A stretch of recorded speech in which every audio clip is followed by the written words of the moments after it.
Evolution is a relentless tyrant. In the universe's endless quest to experiment with genetics merely to see what happens next, humans have been programmed to fear anyone or anything whose physical, intellectual, or cultural difference threatens their well-being.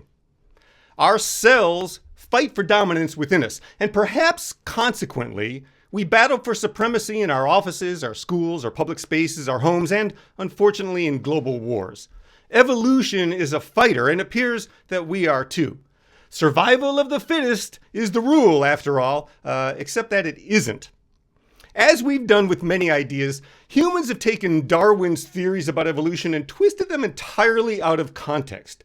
Survival of the fittest doesn't mean that only the strongest survive, or that worse, the physically robust are somehow ordained to eliminate the weak. That's an argument that's used by social Darwinists to support colonialism, and it's not at all what Darwin was talking about. Despite carrying his name, social Darwinism has nothing to do with Darwin's scientific theories of evolution. Social Darwinism was a late 19th and early 20th century movement that utterly misapplied Darwin's ideas about biology to social and economic contexts. It's English philosopher Herbert Spencer, this guy amazed at something here, who's credited with creating the phrase survival of the fittest, to argue that as animals seem to compete in the wild, that people should also compete in the wilds of economics and social theory and politics, guaranteeing that the fittest individuals, those most likely to succeed, would. Social Darwinism is a dark and dangerous energy that creates and empowers Hitler types and their willing executioners, the public that elevates them to power. However, taking advantage of each other is not Darwin's nor nature's concept of evolution.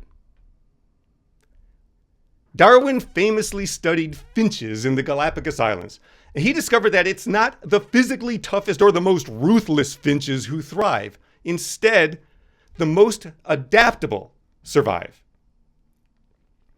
Finches, not only in the Galapagos but across the world, develop different beak strengths and shapes and colorings and other attributes depending on their environments. Those who fit the ever-changing paradigms of reality are best suited to transmit their DNA to the next generation. Evolution is adaptive, not brutally forced. Consider that there are creatures living in boiling steam vents tens of thousands of feet below the ocean's surface, and there are others that are living in the icy confines of the Earth's poles. Life is made to adapt. Diversity is the key to every species' survival. One of the most colorful birds in the world, the rainbow finch, is just what nature ordered for Australia, while the more subdued but equally stunning house finch perfectly fits the rugged, flora-filled terrain of Western North America. If you want to understand God's diversity, I highly recommend studying the finch. Those who are different advance the species. Evolution is not so much a boxer like Mike Tyson spending eternity decimating rivals, as it is an adapter like my new friend, the humble finch.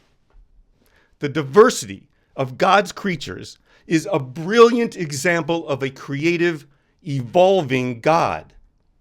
An evolutionary God is a more authentic, community-building approach to a divine relationship.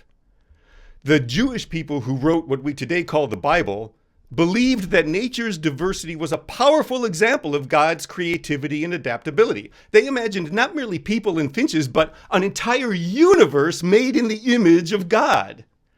Theirs is a universe alive with creative energy, all beginning with a shockingly prescient and accurate description of light as the first matter.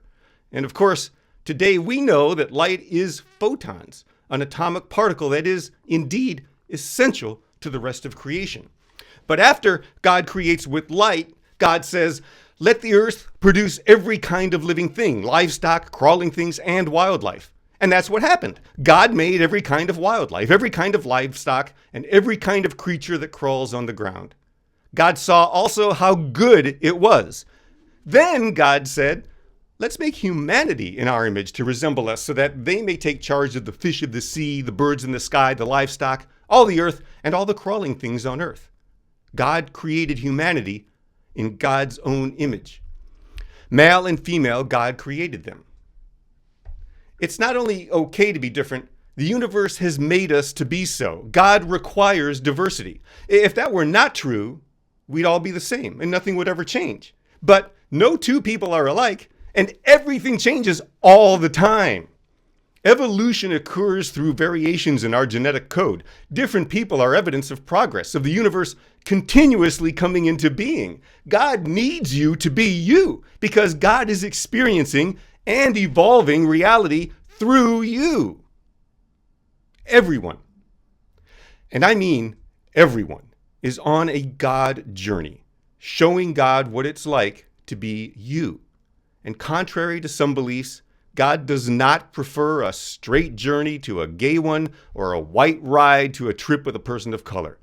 God is creating all of these different journeys in the first place, not to judge, and certainly not so we mere mortals can judge, but to enjoy, to evolve, to experience physical reality to its fullest.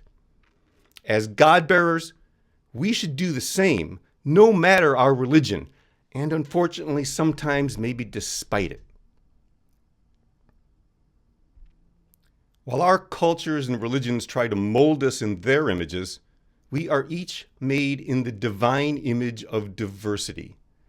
In a world that tells us to be the same, to align especially with white heteronormative gender ideas in economics and politics, my friends, it is profoundly important for you to be you, because you are an aspect of the divine image. And without you, the divine image is incomplete. I think we should make that a mantra. It is profoundly important for me to be me, because I am an aspect of the divine image. And without me, the image is incomplete. That's true of all of us, every single one of us. No matter what anyone else tells you, believe that you are important and loved just the way you are. You are advancing the species by your presence. And what makes you different isn't only okay, our entire species depends on it. So keep up the good work. Amen. Our question for discussion today is, when have you noticed evidence of your own evolution? When can you think about your spiritual journey and think about times when maybe you've been evolving a little bit also? Let's go into breakout rooms for a few moments so that we can share in small groups.